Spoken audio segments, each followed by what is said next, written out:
All right. Hello, everyone. Welcome to another episode of the Because Football Podcast. This is your host, Coach Andrew. Our guest today is Dan Visser. Dan is the sporting director of the Pittsburgh Riverhounds of the USL Championship. Dan and I have known each other for a while. I think I was in probably 8th grade when I did the Messiah College soccer camp back in the day, and Dan was my camp counselor for the week. So we've kept in touch for that time, and it's been amazing to see his journey as a coach, and now moving into more of a sporting director role with a professional club here in the United States. So, Dan, first, welcome to the podcast.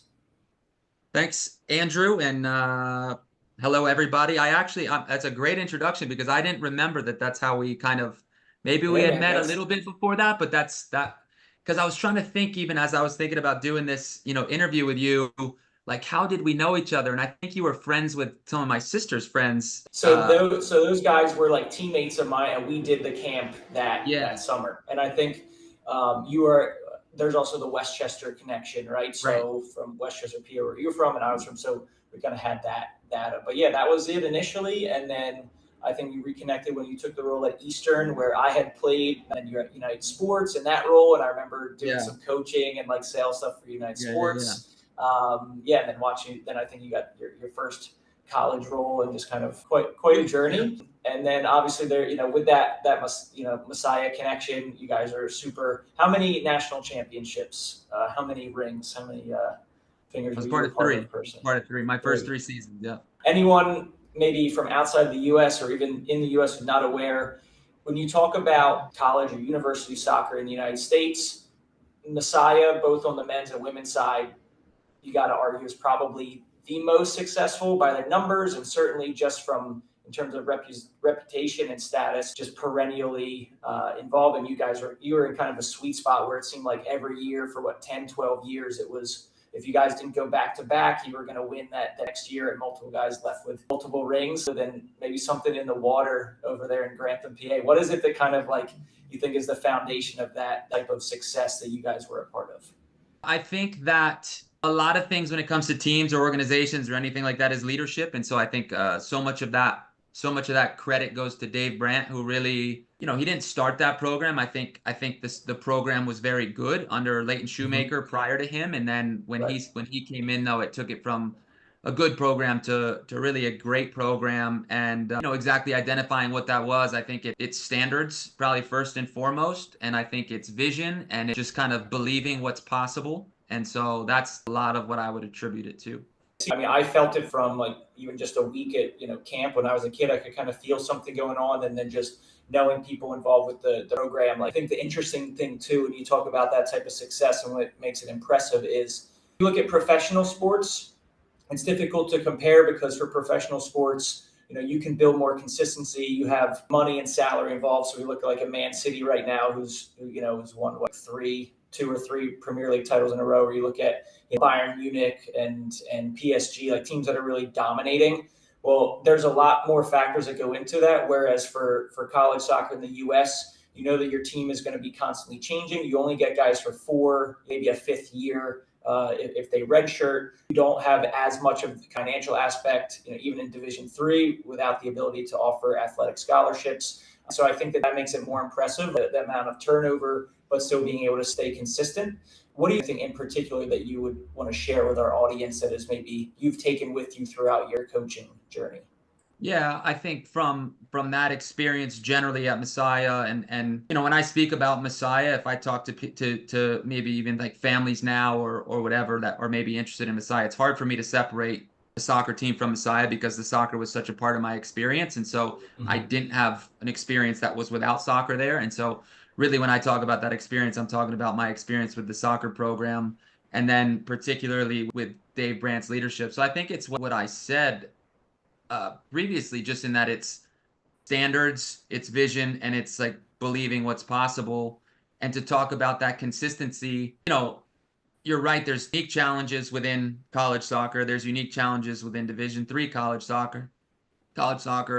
The consistency is actually probably even more than even like at the USL. We have probably more turnover now, even though we wouldn't necessarily have to, and not every team does. We tend to have a fair amount of turnover. But, I think that there was so much of a common vision, common values, common identity. I'll just identify, I think Dave was there for 12 years as head coach, and he was there for 12 years, I believe, previous to that as JV coach and assistant coach. But just identifying his 12 years as head coach, I really believe that as we went back and played alumni games or worked camps or did that kind of stuff, anybody that played over the course of that 12 years spoke a super common language, really had the same kind of 11 core values dumped, brainwashed into us, and a lot of the same foundational principles. Like there was just so much consistency over that whole time, and so yeah, I think it was building that and then just staying very much diligent to stay on top of it over the course of 12 years, and it continued under Brad McCarty as well, and it's still a strong program today. That's like a daily thing, right? And that's a moment by moment, situation by situation when you talk about those standards and values, right? It's like you kind of constantly got to be on it. And one thing I used to always watch your guys highlight videos, like the early days of YouTube. I remember being at camp and I think there was like a session that got rained out. We all got pushed into like a auditorium or something. And there were some highlights on it. I was just like blown away with the ability, because for me at the time, I didn't know. I just thought, okay, for the U.S. university soccer system, Division I, that's just got to be the best. And then Division II is like in the middle, and then Division III. But there's really more complications to that. How would you kind of, and obviously now in your sporting director role, you're looking for talent, I'm sure, at the collegiate level as far and professional too.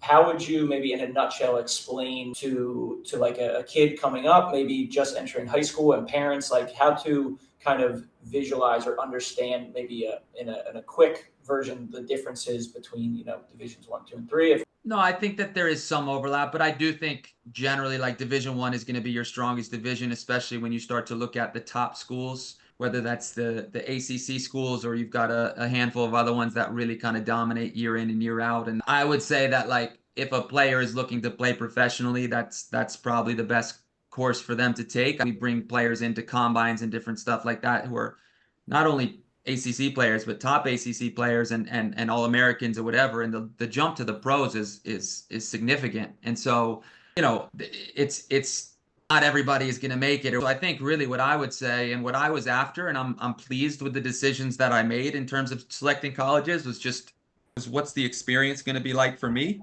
I didn't really have any kind of vision for playing afterwards. I didn't really think of that as a possibility, I think, until going into my senior year, and I started to have some conversations about it. But in choosing colleges, it was just really what's the experience going to be like for me, and I think you can find that Division I, Division II, Division III. If you want kind of the top level, then yeah, I think probably Division I is as expected. Like Division I is the best level. I think then Division II, I think, can be messy in terms of exactly where you classify it, but there's some pretty ridiculous Division II talent because there's so many foreign players. They have less rules in some situations.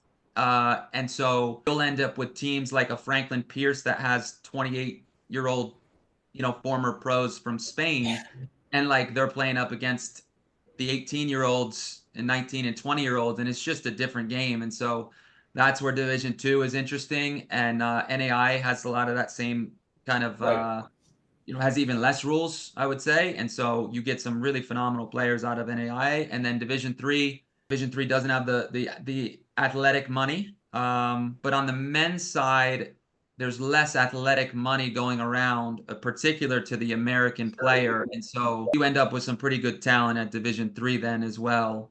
And you mentioned like for Division I at ACC, like that's the top 12, 14, however many schools. I lose track of all the conference realignments now, but there's like 180, 200, 206. There's like a ridiculous number of programs in Division I, right? So there still is a difference, and like you guys at Messiah would probably be able to hold your own with a significant portion of them like at that time. So yeah, I think for everybody listening and trying to make decisions, there's a lot of research that goes into it. So after your playing days, you kind of move eventually into coaching at a couple different schools, like Eastern Nazarene, and you were assistant at Eastern as well, and the Naval Academy. And then you found yourself moving up to the professional ranks with the Riverhounds of USL Championship. You said playing is a difference, but how is the jump in terms of coaching different, of going from the college level to then pro, and what was that experience like for you? Definitely a jump in terms of the playing for the players. I think that in terms of like the coaching, it's very different in a lot of ways. it's a 10-month season. You're going to lose more games than you did at the college. If you were a top college team, I mean, over the course of my 4 years in college, I think we lost 7 games, and like, you're just going to lose more games at the professional level. So how do you kind of deal with that?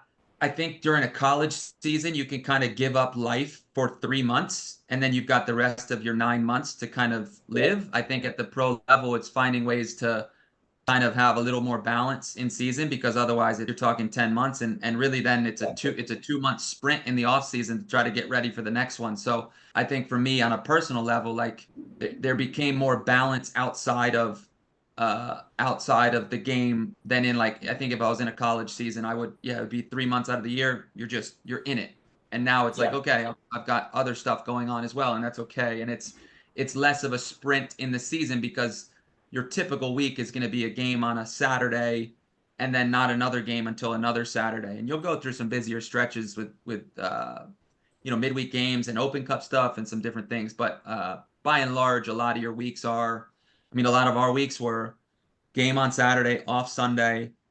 If you're away, that's a travel day. But then it's Monday, pretty light session. Tuesday's a work day. Tuesday's a big session. Wednesday was a day off, which as we got going into the season, I often didn't even come into the building on a Wednesday.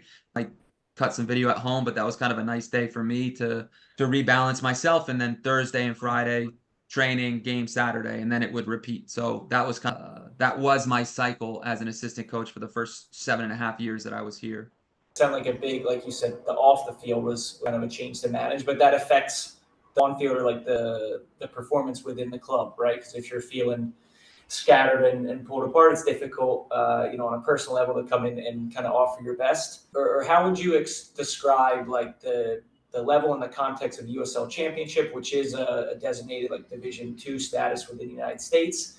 What would you say is something that makes USL Championship unique within the country and within world football? I think within our country, I think the levels pretty well define themselves in terms of the best. Like MLS is definitely the best league in the United States. There's no doubt about that. I do think, you see it every year in Open Cups with USL teams knocking off MLS teams, so they can compete. I do think a really big differentiator between MLS and USL are the DPs. So the guys that are making, there's MLS roster rules where they get 3 designated players that are able to be paid kind of outside of the salary cap. And so that's that I think I'm not an MLS historian, but a lot of that dates back to like David Beckham, and they created a lot of rules. The LA Galaxy created a lot of rules to allow him to come in. They've had to break rules to let Messi come in and different things like that. So, when we played Columbus Crew last year, so we knocked off New England Revolution at Gillette Stadium, which was a lot of fun, and then we had a home game against Columbus Crew and beat them, and then we went to Cincinnati at their place and lost in overtime, I think. I don't know. We played them a couple times. So anyway, but playing against the Crew at home, I think, is a good indicator of the difference between the leagues, because they didn't bring Darlington Nagbe, they didn't bring Zella Ryan, like some of their DPs. There's a third one as well. They didn't bring any of those guys.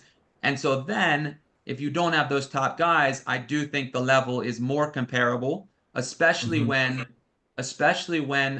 the MLS teams start to feature some younger players who are there because of what they can do, but also because of what their potential is. And so Conrado Forbes at this point is never going to sign with an MLS team, because he doesn't have that same upside as like the 17 and 18-year-old kid, but he's a better player than they are today. And so you put them on the field together, and we can, be the better team on the day. But we go to Columbus last year in preseason and played against all their studs and just got manhandled, like didn't touch the ball a lot. Now, it was our first week of preseason. They had already been at it for a while. They started all their studs, and we started a team of entirely trialists. So we needed to see who those trialists were, and we're trying to, do some different things. So both teams had different objectives in the game, but yeah, so that's kind of, I'd say, maybe a comparison between MLS and USL.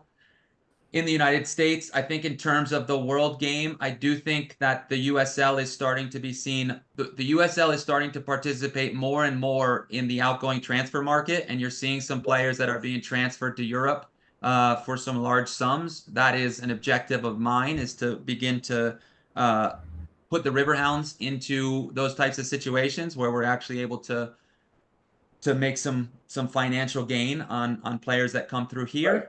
Because the MLS is basically like a franchise model where the MLS owns all the player rights as a Yep. league, versus us, the USL, where the teams are all independently owned, and we need to abide by league rules and FIFA rules and all this kind of stuff. But we often will have more flexibility, and so you'll see some top players. Diego Luna a couple years back, I think, playing for Those are the El first big Paso. ones. Yeah. El Paso last year, Fidel Barajas playing for Charleston, guys that might otherwise be in a USL or an MLS Academy or MLS Next type environment, but and both of those two guys I mentioned are currently playing for Real Salt Lake, and so sure they didn't go to Europe, but I think both probably were sold for transfer fees. Orange County has done a lot of that. Spoken with their previous sporting director kind of about some different things that they were doing. Louisville is doing some of that as well with Yeah, they just Elijah. sold. I just did some research on that, and I think it was it Josh Winders? His name went to Benfica for a little north of $1 million.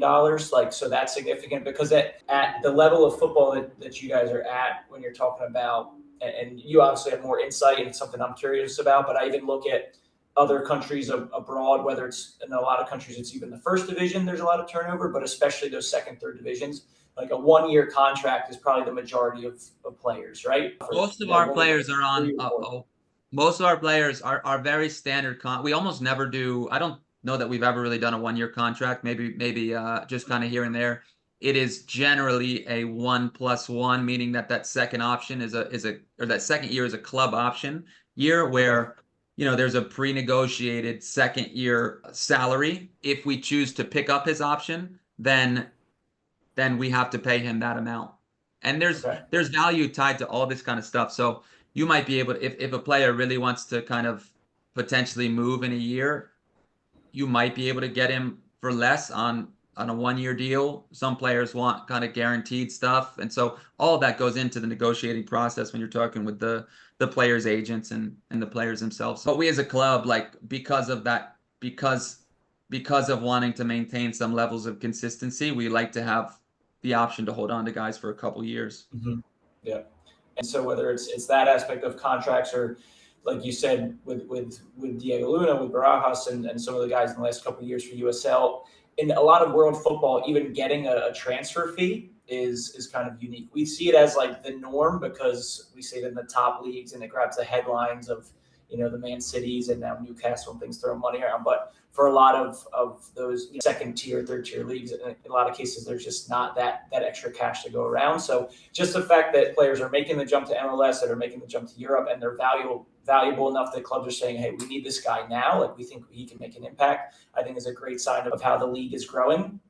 And you mentioned that as a goal, to kind of integrate players from the academy, the Riverhounds Academy, bringing them into the first team, and then ideally selling them on. For an American model, that's not the norm of American sports. The American sports model generally, historically, is we need to win a championship, right? And I'm sure that's part of the goal as well. But could you talk a little bit about, that balancing act of sure trying to bring in and develop top players, but then the economic need within and the norm within world football of selling players on to kind of the bigger fish up the food chain?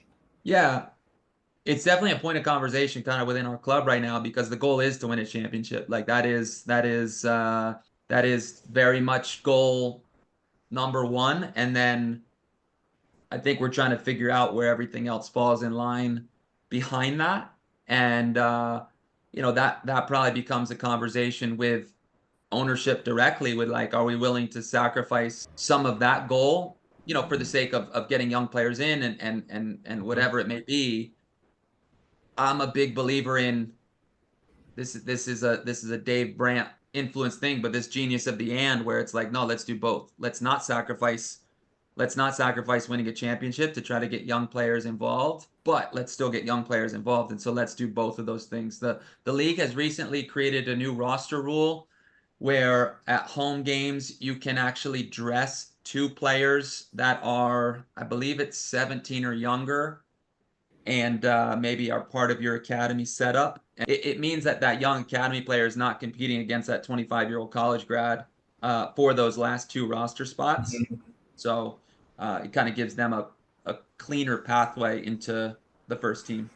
We're not using it at the moment. We're exploring that. We've got some players that we've started to have some conversations with, but yeah, there's a lot that we need to do to get better in those areas, and it's a lot of conversations, and it's a lot about alignment from the top to the bottom and making sure that everybody's on the same page. You stepped into the sporting director role just a few months ago, after being assistant coach for 7-8 seasons with the Riverhounds. What would you say day-to-day type of process, or maybe a weekly, or what are some of your big ticket items that you're constantly involved in your role? I would say that I'm probably not the best person to look at with like what it means to be a sporting director. I've largely been involved with the academy for the first 4 months. We've existed as a club without this role, so it's a new role, and I think that just getting more involved in the academy was a focus off the jump for a number of reasons, and one of those reasons being that that's the area that I was maybe most efficient in, and my office is in amongst the academy staff. The pro staff is right downstairs, and I still spend time with them and certainly talk through things with them, but a lot of it has been academy driven over the last bit, and a lot of my goals has been just to kind of help to connect all the different areas of our organization and be a connector between them. I've got really good experience to be able to connect the academy to the first team, because now I'm kind of sitting in the academy world, but I come from spending so much time with the first team. But I've got a lot of experience and context with the way that the first team operates. And I think every club is going to operate a little bit differently, and every coach is going to operate a little bit differently. And so I know Bob very well, our head coach very well, and so I can kind of navigate some of those things. We just launched like a mentorship program where we attached a pro player to an academy age group, where they are responsible for just keeping connected with that coach, and sending some messages to the team through them, for showing up at a practice or two over the course of a month, showing up to a home game, when the games are in Pittsburgh. And I think that, like anything, we've got about 24 guys on the team.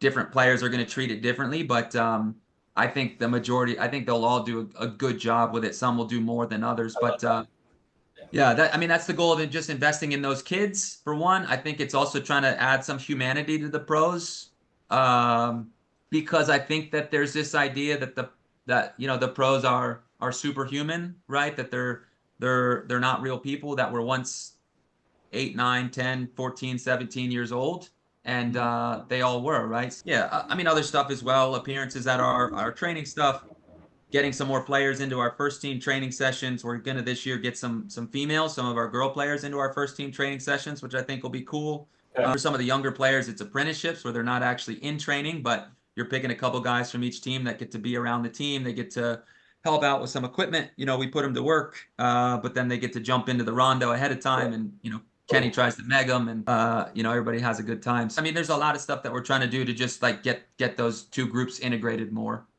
And so the idea sounds like, with your background and the values you guys are trying to do, of share those standards from the youngest guys to the pros, and then obviously over time in that process, hopefully you'll have players coming up from the academy and then making their imprint, and they really are embodying the values of the club. I love that. I love that initiative, and I'm sure it's a great opportunity to build a lot of relationships and connect. For anybody listening and watching who might be interested in doing this in the future, like, what do you need to be a successful sporting director? We'll see if I'm a successful sporting director, but but I think the skills that I've had to draw on, and whether I have them or not, or need to work on, like some of the things that have really jumped out at me is like, it's a ton of people. It's a ton of people related skills and management and leadership. And I think as assistant coach, sure, you've got the players, but also like I was really working with Bob directly, and then it's not that I didn't have oversight of the players or wasn't working with them, but he was the primary manager of those people, right? And so it was a lot of his feel and his experience, and sometimes it's hard conversations, leaving guys out of, you can only dress 18, you can only start 11, and so you're having to have hard conversations all the time, and he handled the brunt of that. I think in my current role here, we've got probably 50 coaches and like 12 academy directors. And then there's relationships with the first team. There's also relationships with our front office staff. I probably spend more time than anybody between Highmark Stadium, which is where our front office staff is, and Allegheny Health Montour, which is where our training facility is. I could probably do some of those conversations via Zoom, via Microsoft Teams meetings, but there's just a lot of value, I think, to just be in there in person, be connected with those people. You're asking for favors sometimes, so then I don't want every conversation that I have with our ticketing person to be asking for favors, right? Like, let me go and just like be present with that individual. So I think it's been a lot of soft skills, probably more than anything else. I think that there's been a lot of businessy type skills where I've got to look at, money stuff. And I've enjoyed that as well. I've got a math background and economics background. I enjoy some stuff that's more business and entrepreneurially related. Enjoy watching Shark Tank, these types of things, right? So I've got to dip my toe more in some of that type of stuff. Building out our academy staff, continuing to build out our academy staff has been something that's been fun as well, kind of strategically. What's the org chart look like? What's our coaching staff look like? The biggest skills needed from me are the interpersonal ones, and then kind of, I would say, some of the vision and leadership stuff as well. Where do we want to be in a year? Where do we want to be in 5 years? And then starting to put some of the pieces in place to make that happen. Because, I'll use the example of a general manager that I once kind of witnessed. And so this is a big leadership position, and this individual is oftentimes taking the trash out, which I can respect, but it's also not the best use of their time, right? So if you have to do it every now and again, no problem, but it's your job to fix that so that you can kind of sit outside of a lot of the day-to-day. And then again, it's not that you're above that type of stuff, but organizations need leadership more than anything else. And so I almost want to create a world where I can put things in place where I can not exist, like where everything is just running. There's systems created, there's individuals set up to do stuff. How do you empower those people that you've hired to do those things? And then kind of sit outside of it and try to keep a 30,000-foot view of everything that's going on. I try not to get and maybe some of that's to a fault. Last Saturday I went out and watched our ECNL boys teams because I'm like, I need to know what's going on there too. I need to know who these guys actually are. I probably need to spend more time watching them in training, watching them in games. But, so far I've kind of tried to insulate myself a little bit from getting into the weeds of the absolute day-to-day of running the academy, because it will just never end. We've got, a couple thousand kids that we're working with on a weekly basis. So, yeah. Yeah, and that goes into like empowering and trusting the people that you are leading to do their thing, right? Like that's within their role, is to recognize and develop the talent, and then to kind of bring that to you. And I think it's an interesting point you make with the leader taking out the trash, because on the one hand, it does show humility of like, hey, I'm a part of this. I have to sacrifice. I have to serve. But it's interesting the distinction you make of, so yeah, it's good to kind of show that you have that willingness and that kind of spirit. But if you're doing it consistently, it's actually like a failure of leadership, because you're needed to be more removed and like you're saying, kind of on top of the various systems, processes, dealing with people, and there's more valuable activities, more valuable things that will give you more leverage and kind of creating the change that you want to see within the club. Yeah, I think you summarized that well. Yep. And so we didn't hear a lot of like, the X's and O's or the tactical piece. Like, of course, like you have to have kind of that football background that you did develop as a coach for decades, but a lot of like the soft skills, the individual things. If I'm sitting here like, okay, great, I just heard that, Dan, thanks. How do I get better at that? How do I learn that? How do I improve that? Is that just an innate thing, or do you think there are certain challenges, certain experiences you can seek out to develop that in yourself? I think I've grown the most throughout my life just by doing, and the only way to not fail at something is just to do nothing. And so I think to just jump in and do is the best learning that you can, to come at it with humility, knowing that you don't understand all of what's maybe going on, but you just do and you try. I think it's what, we as coaches encourage our players, like, don't worry about failing, like go try and you will get better. And I think it's the same in any kind of arena. And it's why I like my kids playing sports. I've got, we talked kind of previously, but I've got a 9-year-old, a 7-year-old, and a 5-year-old. And like, I think that's the biggest takeaway that my 9-year-old in particular can take away from sports is the ability to try and fail, and that's okay, because I think he has a problem with that. Mhm. And that's a challenge for him. So then there's kind of anxiety surrounded with that. And so we work through that with sport, right? And that gives him opportunities to jump into the arena that occurs in every area of life, right? This idea that it's okay to try and fail, and that's how you're going to garner experience. And they're talking about taking all this different like educational type stuff and all these Yeah. different classes and all these different courses. And hey, if there was a course about being a sporting director, you better believe I already taken it, and all this kind of stuff. And I'm like, all good, no problem, but just do, right? Just jump Yeah. in, just try your best. And that's how you're ultimately going to gain, I think, as much as anything. Yeah. No, 100%. Yeah. And it's kind of that courage, that willingness just to jump in. I think you make a great point with sports being a fantastic teacher of those type of things. And then we can transfer to life. And you got a position now where you are a soccer dad, your kids are playing, and yet you've also been involved at a super high level of the game. How do you try to prepare the mindset of players and probably just as importantly the parents, right? Because the parents are supporting and shepherding and guiding their kids through what can be really challenging. How would you kind of like speak to that player and that parent who has aspiration of either playing professional or going on to college, and what kind of advice would you give them, or do you give to them with your work within the academy with Pittsburgh? I would say, just like totally honestly, I probably have less interaction directly with the parents of our academy, rightly or wrongly. I don't. I have more interaction with the parents of our academy at the 2014 age group, just because my son played for that age group, and so like I talked to some of those parents, um, but I don't have a lot of direct contact with them. I've got a lot of direct contact with the my kids' friends' parents, and a lot of that sports right now is kind of more rec level, more Yeah. local travel level.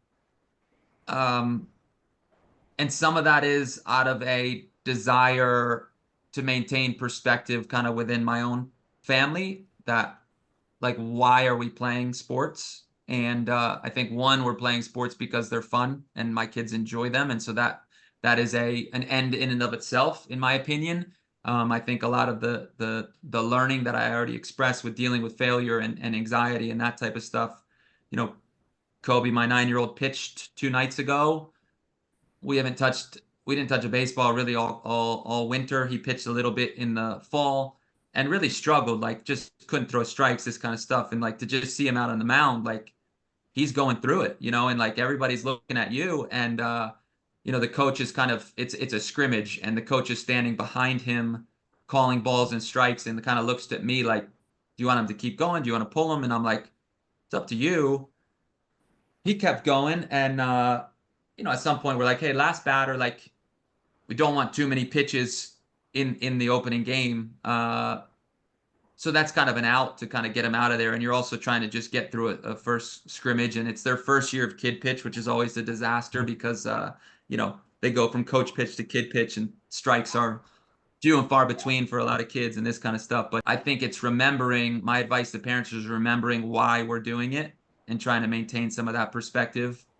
Um, I don't think playing pro is a bad aspiration. I don't think college Mhm. scholarships is a bad aspiration, but I think it's just trying to keep it all in perspective. I formed a relationship with Mark Pulisic, because he used to be on staff here, and he and I had a little podcast that we did for 20 episodes or so, and so we'd get some of these types of questions. And Christian is a phenom, obviously, and I think he's a Yeah. phenom not only in terms of his athletic ability, but in terms of his mentality, and probably his mentality growing up, where he really drove the process significantly. And Mhm. I would say very much that Mark and Kelly, Christian's parents, maintain perspective, continue to maintain perspective when he's one of the top players in the world, of what it is all about, and not pushing him too fast too soon. I think they turned away a lot of opportunities as he was even younger, and it was really Christian saying, like, I want to go do this, talking about Dortmund, right? So Yeah. yeah, it's just maintaining perspective. Yeah, and I think it can be difficult to do when you get again. I've been more on the coach's side, and I don't have children of my own, but I observe, I see, I talk to soccer parents all the time through Transform Soccer and just through my years of coaching, and the youth games and the higher levels you go, even at the young ages now, and then looking at the wider travel soccer world right now, just kind of at times I feel like that a bit of that perspective is lacking, and making sure it's fun first and foremost. And then I think there's definitely an element of like you said with your son's example of going through adversity and difficulty and challenges, because that is life, and getting through it, and then just seeing kind of how far you can go with your individual potential.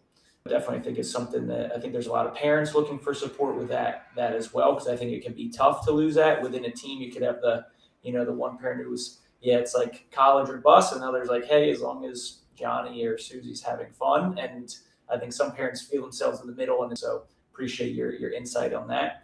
If we go a little more like meta here and talk about we're talking about the academy, that's generally like competitive soccer, but I think one thing that I've noticed from following the Riverhounds for a few years on your social media is like the connection with the community, getting, routinely selling out games for the last few seasons. And in that regard, being, a really successful franchise within USL Championship. What have you kind of like seen and learned maybe through this current role, and then through your assistant coach role, of like kind of the role that soccer can play within American communities where it's typically not been as central? We've definitely gotten better in terms of like attendance and in terms of our marketing and just kind of visibility within the city of Pittsburgh. And I give a lot of credit to Jeff Garner, who's our president. And I think he's done a really good job from a leadership standpoint. And we've got a lot of people working underneath him at the front office that have done a very good job with ticketing and marketing and that type of stuff. I think within Pittsburgh specifically, Pittsburgh is a football town. It's a baseball town. It's a traditional American sports town. And soccer is kind of, I think that it's becoming less this, but I think traditionally soccer has sometimes been kind of a fringe sport. And it's been for the outcasts in a certain sense, right? It's for the foreigners, and it's for whatever. It's just kind of it's out there, right? So, but I think that's even just as I am kind of living in my own town and community and talking with the people, like there's a lot more talk about the Riverhounds. And now I don't know if it's because they're getting to know me, so they're tracking it a little bit, but soccer is definitely a sport that I think can bring people together. I think the USL in particular, and being not the Steelers, being not the Pirates or the Penguins, we have an approachability that maybe those teams can't provide or afford. After every game, any fan is allowed on the field afterwards, and there's a 20-minute autograph session. So every player, so it's like a post-game huddle. The team goes and shakes the Steel Army's hands, which is our supporters section, kind of just acknowledges them. And then they come back through, they go to the far end of the field, and one of the assistants has a box of markers, and he hands every player a Sharpie. And then all the players, all the kids, and I mean, it's kids running out, right? All the fans run out on the field, and for 20 minutes, there's a clock set, and it's super approachable. And I just don't think you get that. That's difficult to do if you're packing out Acrisure Stadium, or you're packing out PNC Park, or where the Steelers and Pirates play. But for our stadium with 5,000 people, you'll get a couple thousand people on the field afterwards, and I think it's a really cool environment. And there's kids running around, there's people talking, there's people that will then get to know the players because they talk to them after every game. I think soccer possesses that ability. I think sport possesses that ability, but I think we in particular possess a unique ability to bring people together because of our accessibility. That's cool. I didn't know that, and that's like sounds very unique. So that's like a standard, like this is an every game thing. This isn't just like, last game of the season or opening day. This is like every match, fans can come on the field, and there's going to be that time to connect with players. Yep. Even after losing a close nail biter on a bad PK call against local rivals. Like, I'm just thinking of as a player. That's when it's hard. Yeah, that's when it's hard. And you're right, because it can be that, and so that could be the team dynamic, but it can also be the player that was subbed and didn't want to be subbed, and so then that's him being in the locker room afterwards, or it's raining. So all this happened. The team lost. Player got subbed. Coach just got all over the player maybe. And maybe the player doesn't really agree with the coach's assessment. So now he's upset. It's raining outside. And now he's in the locker room afterwards. And I'm going in the locker room and be like, hey, man, this is your job. Like, you've got to go out. This is a part of it. You've got to smile. We can all be upset in 20 minutes. But right now, like, This might be the only opportunity that this fan has to meet you. Yeah, we've got a job to do. So that's where there's some element of like, it is professional sports. They are being paid, and part of what they're paid to do is to be entertainers, and part of that entertainment factor is being accessible. Part of what we as a club have defined their job is to be accessible to them afterwards. So yeah, they have to do it no matter the circumstance. I mean, I can even think of a lot of like Sunday league games where I'm pissed off afterwards and it doesn't mean anything and I don't want to talk to anybody, let alone like when there's actual stakes involved. That example is a great microcosm of what I think teams like in the USL Championship can do, that at that level where you guys can make that community impact, where of course 5,000 is not going to compare to like Heinz Field, some of the other bigger stadiums. However, you're not getting that same like size reach, but you're able to go so much deeper with that connection between the club and fans. And I think that that's something that like I love to see, and I think is such an opportunity for soccer in the United States, and clubs in every community in England and parts of the Football League, or here in Argentina, where every club is literally like a social club where you are members of the club, right? So it's like, it's not like the franchise model in the US. One of my hopes is that can continue to grow, and like you guys are doing in Pittsburgh, is continue to grow and make that impact. I just posted a reel about this on our Transform Soccer page of like going to the River Plate reserve team the other day, and there's these little kids getting their shirts signed by all the guys, and who knows if any of these players go on to actually make it. But I can even think of times in the past of just getting those autographs and getting those times with players, and the smiles it brought me and the joy it gave to me. And I think that's such an opportunity to continue to make an impact in communities, through the game. So that's really awesome that you guys share that. We've touched on a lot of topics here. I'd love to follow up again at some point in another year or so, and once you're into the role and at another stage, and kind of see how it has shifted for you, Dan, and appreciate your time and openness here. The way that we end each podcast episode, if you could complete the sentence, because football, ... It's an interesting question. Yeah, get that reaction a lot. Yeah, I was gonna say, do people just come on with an answer, or do they have to think? That's on the spot. It's always on the spot. Yeah. I think I'm super blessed, just generally feel very fortunate at a lot of things in my life. And I think largely because football, I have the life that I have. And I think a lot of that speaks to the impact that Messiah program had on me. One of the number one things that I'm grateful for in my life is just like my parents and like my upbringing.